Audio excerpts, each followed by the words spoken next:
దేవుని నామమునకు మహిమ కలుగునుగాక. అనుదిన పరిశుద్ధ గ్రంథ పఠనము. నవంబర్ 14. ప్రార్థన. దయగల తండ్రి, కృపగల దేవ, పరిశుద్ధుడానికి వందనాలు, స్తోత్రాలు ప్రభా. గడిచిన దినములన్నీ నీ కృపలో జ్ఞాపకం చేసుకుని మరి ఒక నూతన దినము మా జీవితాల్లో ప్రవేశపెట్టినందుకు నీకు వందనాలు, స్తోత్రాలు ప్రభా. ఈ దినం వాక్యం చదువుతుండగా నీ ఆత్మతో నింపి నడిపించండి ప్రభా. వినిన వాక్యము హృదయాల్లో నాటబడినదే రక్షణార్థంగా మార్చండి ప్రభా. మంచి నేల పడిన విత్తనం ఫలించినట్లు 30దంతలుగా 60దంతలుగా 100దంతలుగా వాక్యాన్ని ఫలింపజేయమని, ఆది నుంచి అంతం వరకు మీరు నడిపించమని యేసుక్రీస్తు అతి పరిశుద్ధ నామములో అడిగి వేడుకొనుచున్నాం మా పరమ తండ్రి. ఆమెన్. అపోస్తలుల కార్యములు 14 నుండి 16 అధ్యాయములు. 14వ అధ్యాయము. ఇకోనియాలో జరిగినదేమనగా, వారు కూడి యూదుల సమాజ మందిరంలో ప్రవేశించి తేటగా బోధించినందున అనేకులు యూదులను గ్రీసు దేశస్థులను విశ్వసించిరి. అయితే అవిధేయులైన యూదులు అన్యజనులను పురికొలిపి వారి మనసులలో సహోదరుల మీద పగ పుట్టించిరి. కాబట్టి వారు ప్రభువును ఆనుకుని ధైర్యముగా మాట్లాడుచు అక్కడ బహుకాలము గడిపిరి. ప్రభువు వారి చేత సూచక్రియలను అద్భుతములను చేయించి తన కృపావాక్యమునకు సాక్ష్యం ఇప్పించుచుండెను. ఆ పట్టణపు జనసమూహములలో భేదములు పుట్టగా కొందరు యూదుల పక్షముగాను కొందరు అపోస్తలుల పక్షముగాను ఉండిరి. మరియు అన్యజనులను యూదులను తమ అధికారులతో కలిసి వారి మీద పడి వారిని అవమానపరిచి రాళ్ళు రువ్వి చంపవలనని ఉండిరి. వారు ఆ సంగతి తెలుసుకుని లుకియోనియాలోని పట్టణములగు లుస్త్రాకును దెర్బేకును చుట్టుపట్లనున్న ప్రదేశమునకును పారిపోయి అక్కడ సువార్త ప్రకటించుచుండేది. లుస్త్రాలో బలహీన పాదములు గల ఒకడుండెను. అతడు పుట్టినది మొదలుకొని కుంటివాడే ఎన్నడూనూ నడవలేక కూర్చుండి ఉండేవాడు. అతడు పౌలు మాట్లాడుట వినెను. పౌలు అతని వైపు తేరిచూచి స్వస్థత పొందుటకు అతనికి విశ్వాసం ఉండెనని గ్రహించి, నీ పాదములు మోపి సరిగా నిలువమని బిగ్గరగా చెప్పినప్పుడు అతడు గంతులు వేసి నడవసాగెను. జనసమూహములు పౌలు చేసిన దాన్ని చూచి లుకయోనియా భాషలో, దేవతలు మనుష్య రూపము తాల్చి మన యొద్దకు దిగివచ్చి ఉన్నారని కేకలు వేసి, బర్నబాకు ద్యూపతి అనియు పౌలుకు ముఖ్య ప్రసంగి అయినందున అతనికి హెర్మే అనియు పేరు పెట్టింది. పట్టణమునకు ఎదురుగా ఉన్న ద్యూపతి యొక్క పూజారి ఎడ్లను పూదండలను ద్వారముల యొద్ద తీసుకుని వచ్చి సమూహముతో కలిసి బలి అర్పింపవలనని ఉండెను. అపోస్తలులైన బర్నబాయు పౌలును ఈ సంగతి విని తమ వస్త్రములు చించుకుని సమూహములోనికి చొరబడి, అయ్యలారా, మీరెందుకు ఇలాగు చేయుచున్నారు? మేము కూడా మీ స్వభావం వంటి స్వభావము గల నరులమే. మీరు ఈ వ్యర్థమైన వాటిని విడిచిపెట్టి ఆకాశమును భూమిని సముద్రమును వాటిలో ఉండి సమస్తమును సృజించిన జీవము గల దేవుని వైపు తిరగవలనని మీకు సువార్త ప్రకటించుచున్నాము. ఆయన గత కాలములలో సమస్త జనులను తమ తమ మార్గముల యందు నడవనిచ్చెను. ఆయన ఆకాశము నుండి మీకు వర్షమును ఫలవంతములైన ఋతువులను దయచేయచు ఆహారమును అనుగ్రహించుచు ఉల్లాసముతో మీ హృదయములను నింపుచు మేలు చేయుట చేత తన్ను గూర్చి సాక్ష్యము లేకుండా చేయలేదని బిగ్గరగా చెప్పిరి. వారిలాగు చెప్పి తమకు బలి అర్పింపకుండా సమూహములను ఆపుట బహు ప్రయాసమాయెను. అంతియోకియా నుండి ఇకోనియా నుండి యూదులు వచ్చి జనసమూహములను తమ పక్షముగా చేసుకొని పౌలు మీద రాళ్ళు రువ్వి అతడు చనిపోయినని అనుకుని పట్టణము వెలుపలికి అతనిని ఇచ్చిరి. అయితే శిష్యులు అతని చుట్టూ నిలిచి ఉండగా అతడు లేచి పట్టణంలో ప్రవేశించి మరునాడు బర్నబాతో కూడా దెర్బేకు బయలుదేరిపోయాను. వారు ఆ పట్టణంలో సువార్త ప్రకటించి అనేకులను శిష్యులనుగా చేసిన తర్వాత లుస్త్రాకును ఇకోనియాకును అంతియోకియాకును తిరిగి వచ్చి శిష్యుల మనస్సులను దృఢపరిచి విశ్వాసమందు నిలకడగా ఉండవలననియు అనేక శ్రమలను అనుభవించి మనము దేవుని రాజ్యంలో ప్రవేశింపవలననియు వారిని హెచ్చరించిరి. మరియు ప్రతి సంఘములో వారికి పెద్దలను ఏర్పరిచి ఉపవాసముండి ప్రార్థన చేసి వారు నమ్మిన ప్రభువునకు వారిని అప్పగించిరి. తరువాత పిసిదియా దేశమందంతటా సంచరించి పంపూలియాకు వచ్చిరి. మరియు పెర్గేలో వాక్యం బోధించి అతాలియాకు దిగి వెళ్ళిరి. అక్కడి నుండి ఓడ ఎక్కి తాము నెరవేర్చిన పని నిమిత్తము దేవుని కృపకు అప్పగింపబడిన వారే మొదట బయలుదేరిన అంతియోకియాకు తిరిగి వచ్చిరి. వారు వచ్చి సంఘమును సమకూర్చి దేవుడు తమకు తోడై ఉండి చేసిన కార్యములన్నీ అన్యజనులు విశ్వసించుటకు ఆయన ద్వారము తెరిచిన సంగతి వివరించిరి. పిమ్మట వారు శిష్యుల యొద్ద బహుకాలము గడిపిరి. అపోస్తలుల కార్యములు 15వ అధ్యాయము. కొందరు యూదయా నుండి వచ్చి, మీరు మోషే నియమించిన ఆచారం చొప్పున సున్నతి పొందితేనే గాని రక్షణ పొందలేరని సహోదరులకు బోధించిరి. పౌలునకును బర్నబాకును వారితో విశేష వివాదమును తర్కమును కలిగినప్పుడు ఈ అంశము విషయమై పౌలును బర్నబాయు తమలో మరి కొందరును యెరూషలేమునకు అపోస్తలుల యొద్దకును పెద్దల యొద్దకును వెళ్ళవలనని సహోదరులు నిశ్చయించిరి. కాబట్టి వారు సంఘము వలన సాగనంపబడి ఫెనీకే సమరియా దేశముల ద్వారా వెళ్ళుచు అన్యజనులు దేవుని వైపు తిరిగిన సంగతి తెలియపరిచి సహోదరులకు అందరికీ మహా సంతోషము కలుగజేసిరి. వారు యెరూషలేమునకు రాగా సంఘపు వారును అపోస్తలులను పెద్దలను వారిని చేర్చుకునిరి. దేవుడు తమకు తోడైయుండి చేసినవన్నీ వారు వివరించిరి. పరిసయ్యుల తెగలో విశ్వాసులైన కొందరు లేచి అన్ని జనులకు సున్నతి చేయింపవలననియు మోషే ధర్మశాస్త్రమును గైకొనుడని వారికి ఆజ్ఞాపింపవలననియు చెప్పిరి. అప్పుడు అపోస్తలులను పెద్దలను ఈ సంగతిని గూర్చి ఆలోచించుటకు కూడి వచ్చిరి. బహు తర్కము జరిగిన తర్వాత పేతురు లేచి వారితో ఇట్లనెను, సహోదరులారా, ఆరంభమందు అన్యజనులు నా నోట సువార్త వాక్యం విని విశ్వసించులాగున మీలో నన్ను దేవుడు ఏర్పరచుకొనని మీకు తెలియను. మరియు హృదయములను ఎరిగిన దేవుడు మనకు అనుగ్రహించినట్టుగానే వారికి పరిశుద్ధాత్మను అనుగ్రహించి వారిని గూర్చి సాక్ష్యం ఇచ్చెను. వారి హృదయములను విశ్వాసం వలన పవిత్రపరిచి మనకును వారికి ఏ భేదమైనను కనపరచలేదు. గనుక మన పితరులైనను మనమైనను మోయలేని కాడిని శిష్యుల మెడ మీద పెట్టి మీరెందుకు దేవుని శోధించుచున్నారు? ప్రభువైన యేసు కృపచేత మనము రక్షణ పొందుదుమని నమ్ముచున్నాము కదా, అలాగే వారును రక్షణ పొందుదురు అనెను. అంతటా సమూహమంతయు ఊరకుండి బర్నబాయు పౌలును తమ ద్వారా దేవుడు అన్యజనుల్లో చేసిన సూచక్రియలను అద్భుతములను వివరించగా ఆలకించెను. వారు చాలించిన తర్వాత యాకోబు ఇట్లనెను, సహోదరులారా, నా మాట ఆలకించుడి. అన్యజనుల్లో నుండి దేవుడు తన నామం కొరకు ఒక జనమును ఏర్పరచుకున్నటకు వారిని ఎలాగూ మొదట కటాక్షించెను సుమియోను వివరించి ఉన్నాడు. ఇందుకు ప్రవక్తల వాక్యములు సరిపడి ఉన్నవి. ఎట్లనగా, ఆ తరువాత నేను తిరిగి వచ్చేదను, మనుషులలో కడమవారును నా నామము ఎవరికి పెట్టబడినో ఆ సమస్తమైన అన్యజనులను ప్రభువును వెతుకున్నట్లు పడిపోయిన దావీదు గుడారమును తిరిగి కట్టెదను, దాని పాడైన వాటిని తిరిగి కట్టి దాన్ని నిలవబెట్టదనని అనాది కాలం నుండి ఈ సంగతులను తెలియపరిచిన ప్రభువు సెలవిచ్చుచున్నాడు అని వ్రాయబడి ఉన్నది. కాబట్టి అన్యజనుల్లో నుండి దేవుని వైపు తిరుగుచున్న వారిని మనము కష్టపెట్టక విగ్రహ సంబంధమైన అపవిత్రతను, జారత్వమును, గొంతు పిసుకు చంపిన దానిని, రక్తమును విసర్జించుటకు వారికి పత్రిక వ్రాసి పంపవలనని నా అభిప్రాయము. ఏలి అనగా సమాజ మందిరంలో ప్రతి విశ్రాంతి దినమున మోషే లేఖనములు చదువుట వలన మునుపటి తరముల నుండి అతని నియమమందు ప్రకటించువారు ప్రతి పట్టణంలో ఉన్నారని చెప్పెను. అప్పుడు సహోదరులలో ముఖ్యమైన బర్సబాను మారుపేరు గల యూదాను శీలను తమలో ఏర్పరచుకొని పౌలుతోనూ బర్నబాతోనూ అంతియోక్యకు పంపుటకు యుక్తమని అపోస్తలులకును పెద్దలకును సంఘం అంతటికిని తోచెను. వీరు వ్రాసి వారి చేత పంపినదేమనగా, అపోస్తలులను పెద్దలైన సహోదరులను అంతియోక్యలోను సిరియాలోను కిలికియాలోనూ నివసించుచు అన్యజనులుగా నుండిన సహోదరులకు శుభము. కొందరు మా యొద్ద నుండి వెళ్ళి తమ బోధ చేత మిమ్మల్ని కలవరపరిచి మీ మనసులను చెరుపుచున్నారని వింటిమి. వారికి మేము అధికారం ఇచ్చి ఉండలేదు గనుక మనుషులను ఏర్పరిచి మన ప్రభువైన యేసుక్రీస్తు పేరు తమ్మును తాము అప్పగించుకున్న బర్నబా, పౌలు అను మన ప్రియులతో కూడా మీ యొద్దకు పంపుట యుక్తమని మాకందరికీ ఏకాభిప్రాయము కలిగెను. కాగా యూదాను శీలను పంపియున్నాము. వారును నోటి మాటతో ఈ సంగతులను మీకు తెలియజేతురు. విగ్రహములకు అర్పించిన వాటిని, రక్తమును, గొంతు పిసుకును చంపిన దాతిని, జారత్వమును విసర్జింపవలెను. ఈ అవశ్యమైన వాటికంటే ఎక్కువైన ఏ భారమును మీ మీద మోపకూడదని పరిశుద్ధాత్మకులు మాకును తోచెను. వీటికి దూరంగా ఉండుటకు జాగ్రత్త పడితేరా అది మీకు మేలు, మీకు క్షేమము కలుగును కాక. అంతటా వారు సెలవు పుచ్చుకుని అంతియోక్యకు వచ్చి శిష్యులను సమకూర్చి ఆ పత్రిక ఇచ్చిరి. వారు దానిని చదువుకుని అందువలన ఆదరణ పొంది సంతోషించిరి. మరియు యూదాయు శీలయు కూడా ప్రవక్తలై ఉండినందున పెక్కు మాటలతో సహోదరులను ఆదరించి స్థిరపరిచిరి.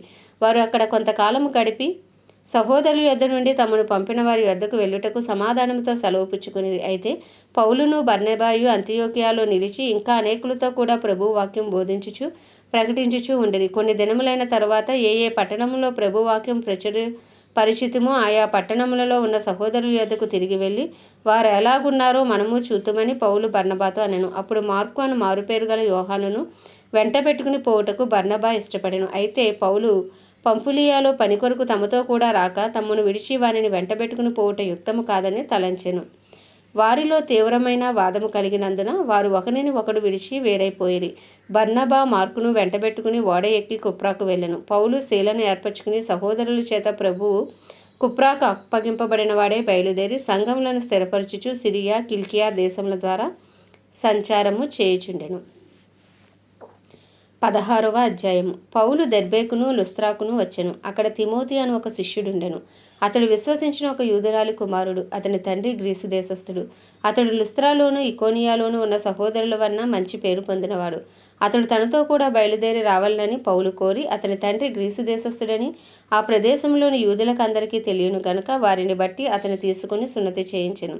వారు ఆయా పట్టణముల ద్వారా వెళ్ళుచు యెరూషలేములోనున్న అపోస్తలులను పెద్దలను నిర్ణయించిన విధులను గైకొనుటకు వాటికి వారిని అప్పగించెను. గనుక సంఘములు విశ్వాసమందు స్థిరపడి అనుదినము లెక్కకు విస్తరించుచుండెను. ఆసియాలో వాక్యము చెప్పకూడదని పరిశుద్ధాత్మ వారిని ఆటంకపరిచినందున వారు పుగ్రియా గలతియా ప్రదేశముల ద్వారా వెళ్ళిరి.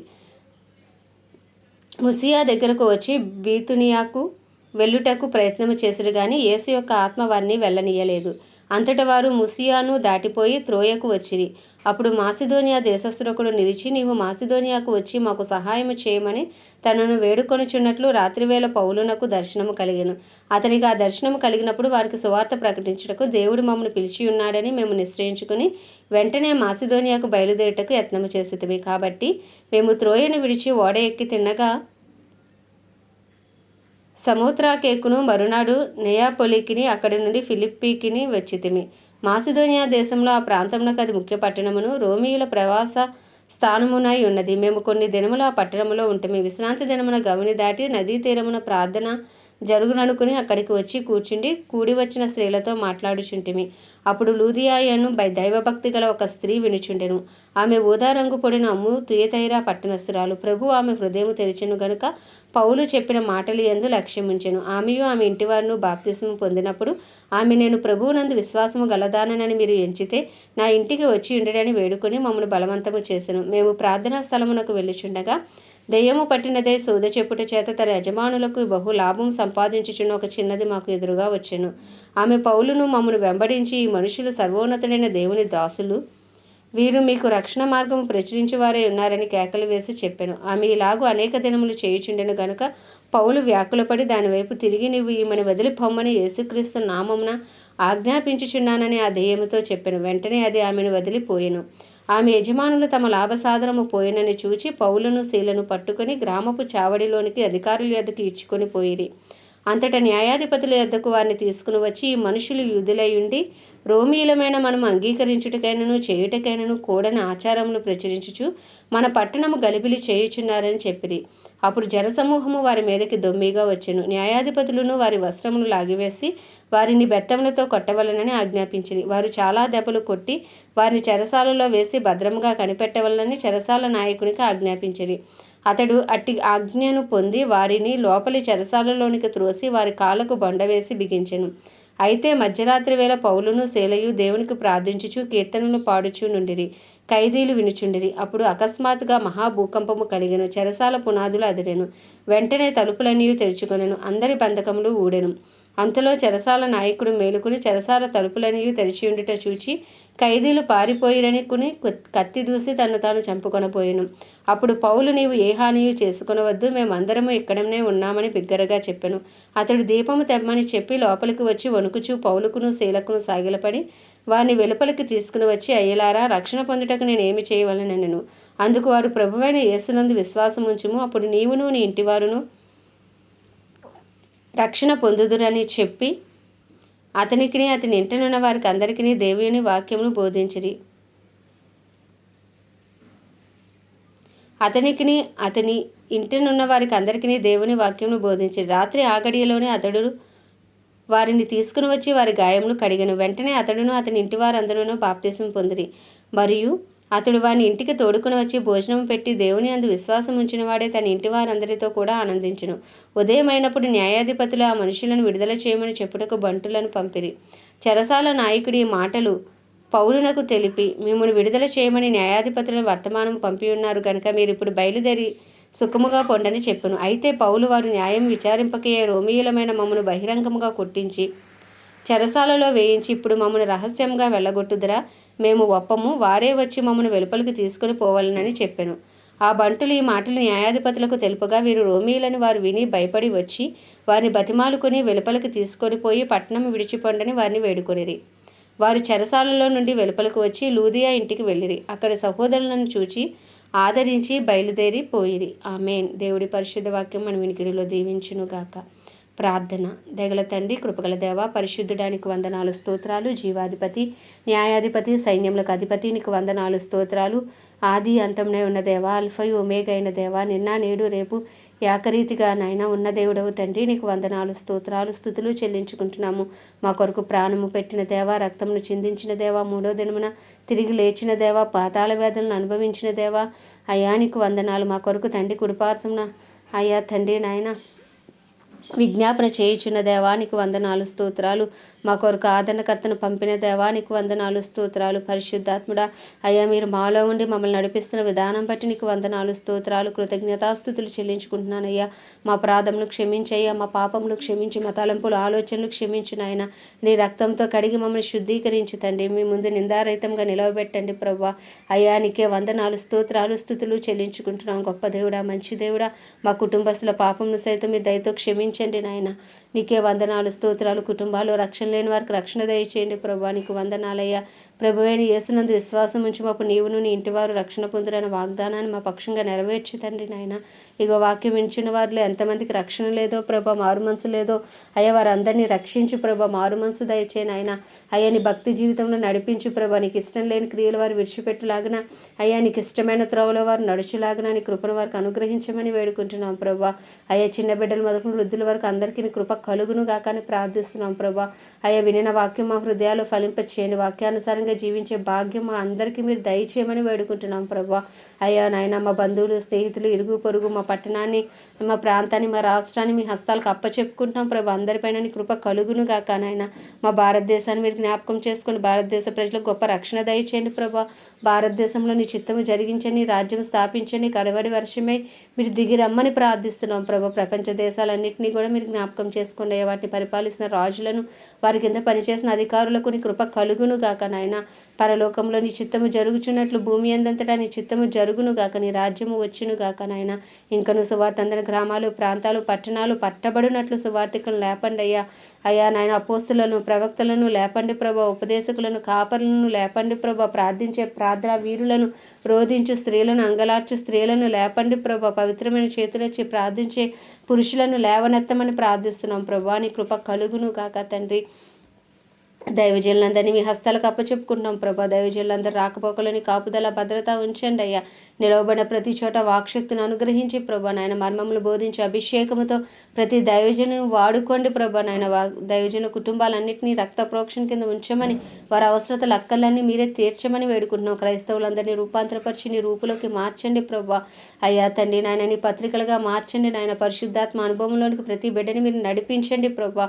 అయ్యా తండ్రి సిద్ధపడి అయ్యా నాయన ఎత్తబడే సంఘంలో ఉండే కృప నాయన ప్రతి క్రైస్తవుడికి మీరు దయచేయమని వేడుకుంటున్నాం ప్రభా నాయన.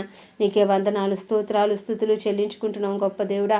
అయ్యా తండ్రి మంచి దేవుడా తండ్రి. మా నాయన మా ఇలా ప్రార్థన చేసిన వాడిని మేము క్షమించిన ప్రకారం మా ప్రార్థనలు కూడా క్షమించు ప్రభా. శోధనలోకి తేక ప్రతి కీడు నుండి మమ్మల్ని అందరినీ మీరు తప్పించండి నాయన.